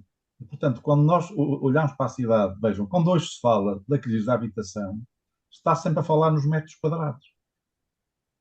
Estamos a falar da habitação não como um valor de uso. Aliás, o Marx estuda muito bem isso. A relação entre o uso e o valor e a mais-valia. Não é? Está atualizadíssimo. É olhar para a cidade não com o valor do uso, mas com o valor da mercadoria. E é evidente que depois estas categorias, que o professor Carlos falou e que estudou, e que ainda há pouco tempo publicou um livro fantástico sobre isso, é evidente que depois todas as outras variáveis, a raça, o género que é muito importante, muitas dos ocupantes são mulheres. Mulheres com filhos, solteiras, divorciadas, a trabalhar em 3 sítios ou 4, sem direitos sociais, sem descontos. Gente que faz os piores trabalhos. E depois há uma coisa interessante, há uma relação engraçada que eu um dia estudei, que é, aliás, estudei e deu muito gosto de estudar isso, que é a ilha, o bairro e o género. Os bairros são sempre, as obras são feitas sempre pelas mulheres. As mulheres investem imenso na casa, no barraco, investem imenso nas plantas, nos objetos domésticos, porque estas mulheres realizam-se dentro de casa, porque têm os empregos de merda, desculpem a expressão. E como têm os empregos de merda, e como acham que são desclassificadas e que não têm valor social, estas mulheres investem no objeto, isto é, no abrigo. São elas as primeiras vítimas. Portanto, concordo inteiramente com o Carlos, quer dizer, há aqui uma relação em que as variáveis não são só económicas, também são da raça, são do género, não é? E depois também da etnia. Então aqui a questão étnica. Depois há também aqui outra coisa interessante, que é o seguinte, quer dizer, a cidade está a ser sempre categorizada, e eu pus aqui vários que é, pela planificação, pela construção e pela reabilitação. Se vocês repararem, nunca se fala da cidade dos usos. Quando destruímos, o professor Carlos falou, e também subscrevo, nós estamos a destruir os usos. Ora bem, ninguém fala nisso. Toda a gente fala no PDM, nas infraestruturas, isto é, naquilo que classifica a cidade como mais-valia económica. Tudo que é valor antropológico, sociológico, é totalmente desvalorizado.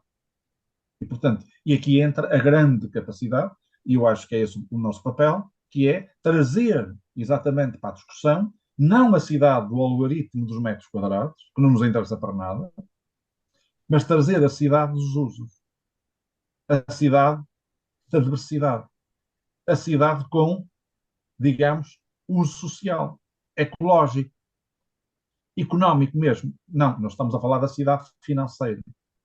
E esse é que é o grande problema. Concordo inteiramente com o Carlos nisso. Não é? Obrigado. Mais alguém quer colocar uma questão ao Fernando? Vítor? Eu não desejaria ocupar espaço que pode ser melhor ocupado por outras pessoas, não sei, incluindo até algumas que o Fernando estava empenhado em que estivessem aqui a ouvir, não sei se são seus alunos ou se já foram, e que poderiam também expressar-se, porque é interessante ouvirmos várias gerações. E não só a geração grisalha.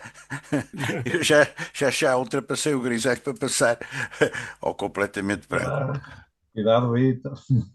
Mas, de facto, claro que os problemas que o Fernando coloca eh, são, evidentemente, eh, são preocupantes, são dolorosos, são difíceis de ouvir, porque somos colocados perante não só estes problemas, mas compreendemos que estes problemas são o sintoma de um problema muito mais geral, não é?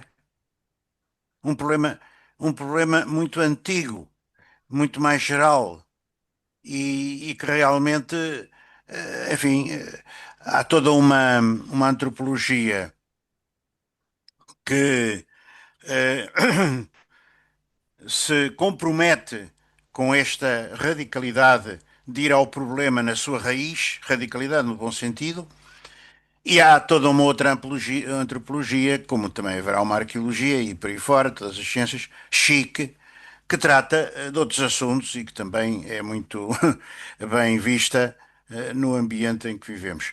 Ou seja, eu entrei uma vez no bairro do Casal Ventoso, quando existia o bairro do Casal Ventoso, em Lisboa. E eu fiquei com uma sensação, porque eu era uma criança, era um rapaz de 17 anos, e eu senti um, quer dizer, esgotos a céu aberto. Milhares e milhares de pessoas ali, concentradas. Esgotos a céu aberto. Um cheiro que não era cheiro, era o ar que se respirava. Entrava pelos sentidos todos. Um cheiro, para utilizar a expressão do Fernando, que aliás creio que vem num livro, no título já de um livro do Greber, Trabalhos de Merda, não é? Ou Sim, Empregos de sim. Merda, não sei o quê. O cheiro era merda. E portanto, uma pessoa, se fosse onde fosse que estivesse ali, aquilo não era, não se podia vivenciar ali nada, a não ser subsistir de uma maneira inqualificável. Ora, porquê é que foi tirado o bairro do Casal Ventoso dali? Porque se construiu o ponto 25 de Abril, que se chamou Ponte Salazar, como sabemos, que eu assisti à sua construção, à sua saída lá no liceu onde eu frequentava, vi os pilares a saírem do Rio Tejo até a ponte ficar.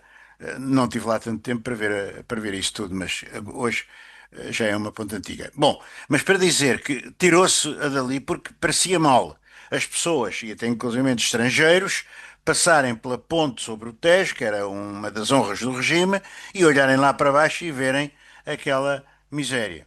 eu fiquei com a noção do que era realmente a pobreza. Eu não tinha nunca tido esse contacto, não é? Agora, o racismo, hum, a colocação do outro num plano inferior, isso é uma coisa entranhada em quase todas as famílias. Por exemplo, eu venho de uma família modesta, pequeno-burguesa, e aquilo que me diziam sempre era não te aproximes muito dos ciganos, que isso é perigoso, por exemplo, etc, não é?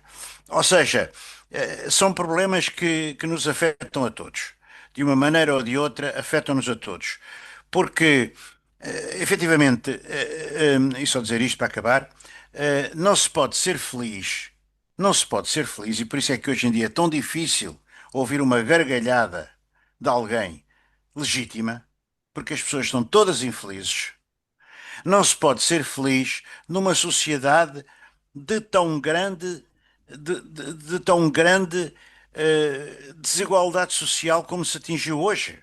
E depois de termos tido um 25 de Abril, e depois de pessoas como eu terem durante décadas pensado que depois ia ser fantástico quando isto acabasse, ou seja, quando acabasse o regime anterior, é muito duro ter vivido numa ditadura e estar agora a entrar numa ditadura também de outro tipo.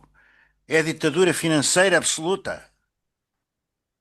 E por isso, aquilo que o Fernando diz toca-me muito, como acho que toca qualquer pessoa sensível, não é? Mas que podemos nós fazer? O Fernando vai tentando fazer umas coisas e isso é extremamente valioso. E eu dou-lhe os meus parabéns por isso. É tudo. Obrigado, Vítor. Mais alguém quer colocar alguma questão? Ainda temos algum Boa tempo. noite. Boa noite. Sim, Queria, força, Paulo. ora viva. Ah, bom, antes de mais dar os parabéns ao Fernando, eu já o tinha ouvido falar sobre a Bela Vista e o trabalho que os Estrangeira Fontes desenvolveram. E acho fantástico, até daquela senhora Dona Aninhas, creio eu, que escrevia sem saber propriamente escrever, mas temos aqui um tema, quanto a mim, de uma diversa amplitude, e acho que talvez seja interessante abrir um bocadinho o leque do pensamento. Antes de chegar aqui a um ou dois tópicos que eu fui aqui apontando, queria só dizer aqui duas coisas. Em relação ao seu professor, creio eu, que acabou agora de falar. A minha área é de arquitetura. Sei fazer uns desenhozinhos, se calhar mal, mas é a minha área. Uh, o 25 de Abril já passou. Eu não sou desse tempo, nasci depois, mas cada vez tenho mais certeza que ainda estamos muito próximo desse regime. O pensamento em Portugal é muito balizado, até do ponto de vista académico, como há bocado o professor Fernando até tocou no assunto. Portanto, se calhar ainda estamos muito longe de ter uma real liberdade em vários espectros do pensamento. Depois, uma indicação que o seu professor anterior falou sobre o Casal Ventoso. Eu tive um tio que teve um café na Meia Laranja, no Casal Ventoso. Ele não foi demolido para a construção ou na construção da ponte, foi demolido em 80 e tais. Eu era miúdo, eu sou almadense, apesar de viver no norte do país já há alguns anos. E ele basicamente foi demolido por uma questão de necessidade higiênica. E aqui foi mesmo. Eu lembro perfeitamente de passar o eixo norte-sul, que eu chamo o eixo norte-sul, e o Casal Ventoso serem milhares de drogados. Portanto, qualquer criança dentro do carro via o que estava ali a passar. Portanto, acho que são esclarecimentos muito importantes que aos dias de hoje, felizmente, não vemos isto com facilidade. Voltando ao tema que estamos aqui a abordar com o Fernando Matos Rodrigues abordou, se calhar podemos considerar que a raiz deste problema todo está na escola, na pedagogia. Isso é um problema que nós temos, é intrínseco. Portanto, tudo aquilo que nós temos como balizas das pessoas que moram nos bairros de lata, do cigano, da pessoa de cor, das pessoas que moram nas Ilhas do Porto, ou noutros bairros, de Louros, etc., etc., eu acho que acaba por ser tudo pré-formatado nos nossos tempos de escola. Portanto, acabamos por vir formatados ou tenhamos mais dinheiro, menos dinheiro, ou mais estudos ou menos estudos, acabamos por ser formatados, sabendo que há classes que estão um bocadinho mais suscetíveis do pensamento ser construído de uma outra forma. E tudo isto acabamos de estar a falar numa questão de humana e de apropriação, porque na realidade é isto nós estamos a falar da própria cidade, etc., das pessoas, dos momentos, e aqui também depois tocamos no assunto legal também, que aqui se acaba por ter aqui uma franja interessante de pensamento. Mas achei uma grande interesse naquilo que o Fernando disse sobre as escolas de arquitetura. Quando estávamos a falar naqueles pequenos elementos, nos bancos, à entrada das casas e nos tanques da roupa, etc. E eu lembrei-me de uma frase do Jan Gehl, que é um arquiteto urbanista holandês, em que ele diz qualquer coisa do género: sabe-se, os arquitetos sabem muito pouco sobre pessoas. E é bem da verdade isto que se está aqui a passar. Todos nós, ou na escola de arquitetura, aquilo que aprendemos é muito pouco, aquilo que nos seja apelado à nossa consciência é muito pouco. Saímos das escolas sem perceber o que é apropriação, o que é a dinâmica urbana, seja na casa, no bairro, na cidade, no lugar. E o lugar não precisa ter edifício para ter lugar, basta ter uma determinada apropriação. E, portanto, nós acabamos de sair das escolas, nós, os alunos, acabamos de sair da escola sem perceber patavina, desculpem-me o termo, deste tipo de necessidade básica que na realidade é a gênese do ser humano. E por isso é que depois balizamos tudo com quase de forma cirúrgica e de faca na mão contra estes bairros e contra todas estas pessoas mais desfavorecidas, seja lá o que isso for, porque se calhar muitas destas pessoas dentro do limite da pobreza que eles têm até podem ser muito mais felizes do que nós que temos grandes carros ou grandes casas, etc. Portanto, eu balizava tudo isto no tema da escola, pedagogia e na falta de percepção da necessidade de desenvolver de apropriação, contágio de apropriação e dinâmica urbana, seja na cidade, no bairro da casa, que na realidade é isso que estas pessoas que lá moravam, como a senhora que escrevia sem saber escrever, é uma questão de apropriação até do próprio espaço dela. Obrigado. Obrigado, Paulo. Professor Carlos, até havia um segundo tema que queria colocar, podia fazer o favor. Bom, eu gostava de salientar, antes de mais, gostei muito da apresentação do Fernando e quero dizer uma coisa e confessá-la aqui também. Antes, eu até, evidentemente, tenho as minhas experiências de ocupação na Holanda, imagina, nos anos 70. Mas o que me arrastou para este combate foi, de facto, o Fernando Matos Rodrigues, que nas lutas que tinha ao tempo, sobretudo do Rui Rio, hum, convocou-me também para esta luta, para este trabalho de solidariedade com o trabalho que ele há muito tempo, ele disse há 3 décadas, tem feito, portanto, ele e outros, portanto, mas sobretudo gostava de salientar isso, que foi justamente perante essa situação que eu, como coordenador do projeto Modos de Vida e Formas de Habitar, coloquei este projeto na AFCT e foi aprovado. E ainda bem, que já deu lugar, de facto, a diversas publicações, e livros, e artigos, etc. Mas eu gostava, sobretudo, de salientar que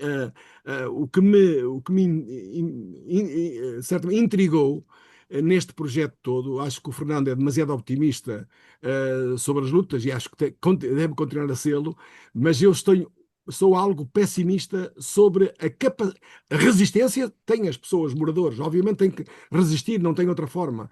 Agora, até que ponto os moradores dos vários bairros e ilhas, eu estou a falar aqui do Norte, nomeadamente, têm consciência do problema e da sua miséria, da sua pobreza, das dificuldades enormes que têm, isso ninguém duvida, mas a capacidade organizativa de aliar-se a outras lutas e a comissões de trabalhadores em termos organizativos, de rede, etc., não existe, infelizmente. É alguns casos, que a Bela Vista e outros que o Fernando chamou a atenção, mas a constatação que eu tive, digamos, através não só dos inquéritos, eu acho que não demonizo tanto os inquéritos. Os inquéritos, obviamente, há inquéritos que são institucionalizados para controlar as populações. E isso não estamos a falar disso. Estamos a falar de inquéritos que permitem aceder ao que as pessoas pensam, sentem, etc., sobre determinados assuntos, de habitação e outros. E os inquéritos que fizemos, 803 inquéritos, Fernando, no Braga e no Porto, tiveram relevância para algumas coisas. E, sobretudo, eu valorizo muito mais as entrevistas que foram feitas, mas eu acho que, sobretudo, chamaram a atenção o facto de, quando perguntamos às pessoas o que é que você acha para mudar a sua vida, organizar a sua vida, combater, elas dizem a Comissão de Moradores tem confiança. Algumas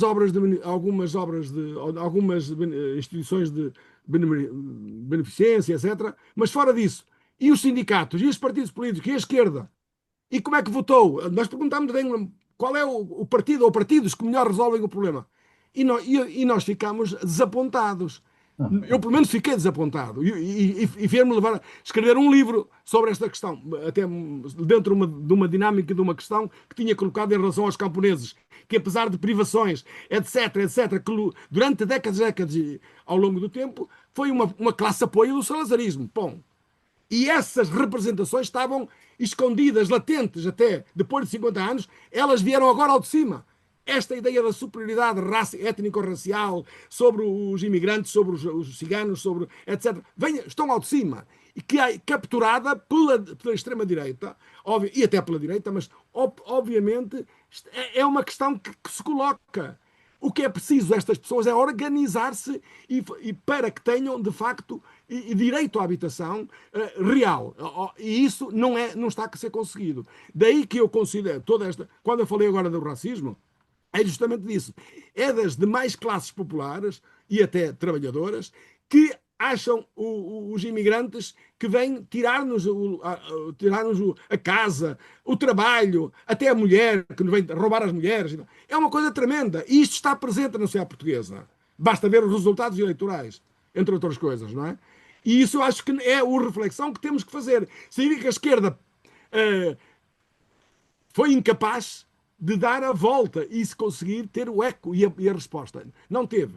Há falta de organização, falta de consciencialização, falta de trabalho na base, tudo isso estamos de acordo. Mas esse é o desafio que nós temos na frente para dar a volta a tudo isto. Para já dizer que aquelas pessoas que vêm, imigrantes da Ásia ou da África, ou não são inimigas, são pessoas da mesma classe social e que temos que lutar juntos. E a diferenciação que está aqui, do ponto de vista cultural, do ponto de vista das representações, é tremenda. E os resultados que eu achei em relação aos camponeses, esses camponeses que vieram do campo, vieram para a cidade, mas não mudaram grandemente a sua consciência política. E essa é a questão que eu coloco ao Fernando e que ele nem sempre, penso eu, valoriza, porque eu acho que ele tem uma dinâmica de otimismo, de luta e combate que eu admiro completamente, mas a realidade é demasiado dura para chegarmos a outra conclusão. Era isso que eu queria deixar. Muito obrigado, professor Carlos Silva. Fernando, tens um minuto para fecharmos esta linha de noite. Pronto, quero agradecer a todos por estarem aqui nesta maratona. Em relação a estas questões últimas, eu só queria dizer duas coisas. Pronto, o Paulo tocou a questão aí da escola e da formação, e rapidamente, eu acho que o problema das escolas, e estão aqui vários professores das ciências sociais, eu acho que a culpa também é nossa. Infelizmente, as ciências sociais não estão representadas nas faculdades de arquitetura. Não há sociologia, não há antropologia, não há arqueologia, que eu acho que é grave. A história é uma história que eu acho que é muito positivista, não há teoria crítica histórica, isto é, a formação arquitetónica hoje perdeu as ciências sociais. Ainda há pouco tempo estava em Lisboa num debate com a nossa amiga Isabel Raposo, que hoje nos teve, infelizmente, e dizia-me o diretor da faculdade da Clássica a dizer: este ano acabamos com as ciências sociais no curso de arquitetura. Aliás, estava lá o professor Carlos, lembra, professor Carlos? Sim, lembro. Portanto, uma vergonha, isto é, no Porto não há muito pouco, ou quase nada, em Lisboa não há, portanto, isto é, todo o pensamento crítico e teórico desaparece, e eu concordo contigo. Acho que isso passa exatamente por aí, subscrevo. Em relação também a outra coisa, quando falamos em lugar, ó Paulo, nós temos de trabalhar com dois conceitos. Quando falamos em territórios, nós podemos usar o Giddens, que fala sobre as estações da frente e estações de trás. Isso é outra coisa, é territorialização do espaço. O lugar implica sempre uma dicotomia entre o dentro e o fora. E o lugar é sempre o espaço do círculo, é o espaço do interior. E esse espaço tem limites, tem ocupações. Sem ocupações e sem limites não há lugar. E por isso é que o lugar pode ser o quê? Um lugar de confronto, um lugar de conflito. O lugar implica sempre isto. A interação do lugar é sempre feita pelo confronto, pela afirmação, pela interação.